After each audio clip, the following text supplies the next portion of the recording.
first time Maya tried to forgive someone, she did it wrong. She thought forgiveness meant saying the words out loud, "I forgive you," like a spell that would fix everything. She stood in front of her bathroom mirror at 23, eyes swollen from crying, whispering it to a reflection she barely recognized. "I forgive you," she said to no one in particular, but her chest still felt heavy. Her thoughts still circled like vultures. The past didn't loosen its grip. So she stopped trying. Years passed like that, quietly heavy, like walking through water. It wasn't until her grandmother's funeral that everything began to unravel. The church smelled like lilies and polished wood. People hugged her, murmured condolences, and told her how strong she was.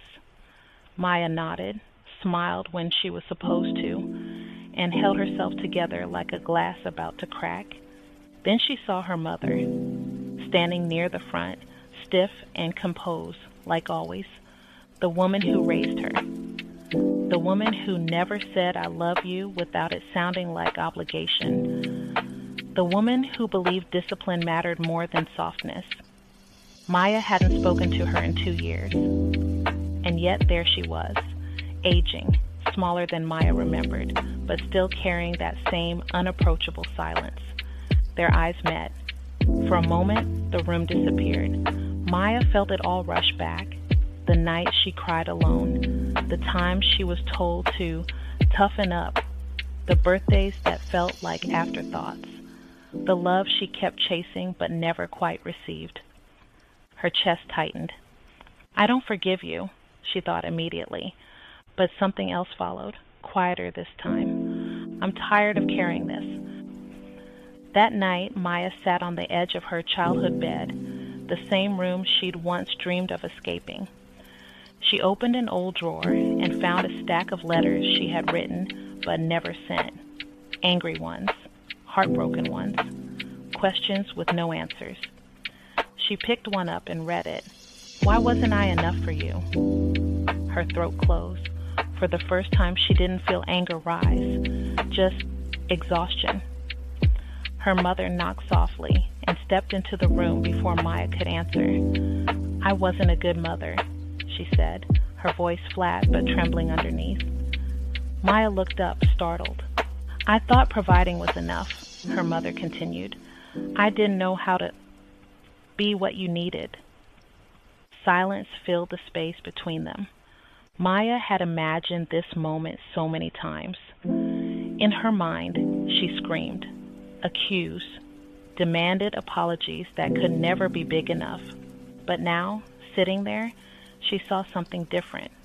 Not a villain, just a woman who had also been raised without softness. A woman who never learned how to give what she never received. Maya exhaled slowly. "I'm still hurt," she said honestly. Her mother nodded. "I know." Another pause. Then Maya whispered, "But I don't want to carry it anymore." That was the first time she understood. Forgiveness wasn't about them. It was about setting herself down. The second person came easier. His name was Daniel, the man who once made her believe in forever, then disappeared without explanation. For years, Maya replayed their ending like a broken song, wondering what she did wrong, wondering why she wasn't chosen. One evening, months after the funeral, she found an old photo of them tucked inside a book. They were laughing, real laughter, the kind that came from deep in the chest. Maya smiled despite herself. "That was real," she said softly. And then she added, "Even if it didn't last." She realized she didn't hate him anymore.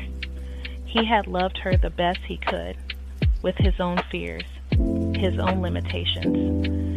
And when he left, it wasn't a reflection of her worth. It was a reflection of his capacity. She placed the photo back in the book, not as a wound, but as a memory. And just like that, she let him go. The third was harder. because it wasn't just one person.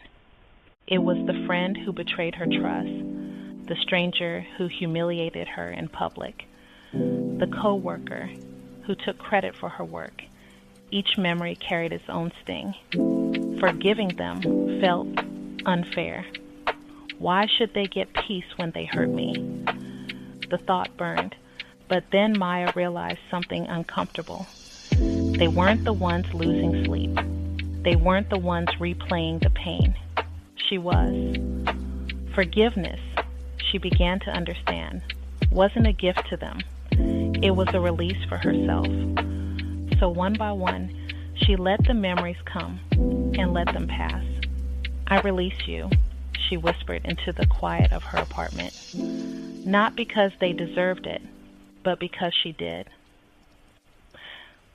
The last one nearly broke her, forgiving herself, for staying too long, for begging for love, for shrinking herself to fit into spaces that never deserved her. Maya stood in front of the mirror again, just like she had years ago. Only this time, she didn't look away. I did the best I could, she said, her voice shaking. Tears filled her eyes with what I knew, with who I was back then. Her reflection stared back, tired, yes, but softer now. I'm allowed to grow, she whispered. I'm allowed to change. A tear slipped down her cheek. And I forgive you. This time, something shifted. Not all at once, not like magic, but like a weight slowly lifting. Healing didn't arrive as a sudden transformation. It came quietly, in the way Maya laughed more freely, in the way she stopped over-explaining herself, in the way her chest no longer tightened at old memories.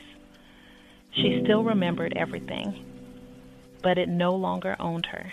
And for the first time in a long time, she felt light, not because life had been easy, but because she had finally put down what was never hers to carry forever.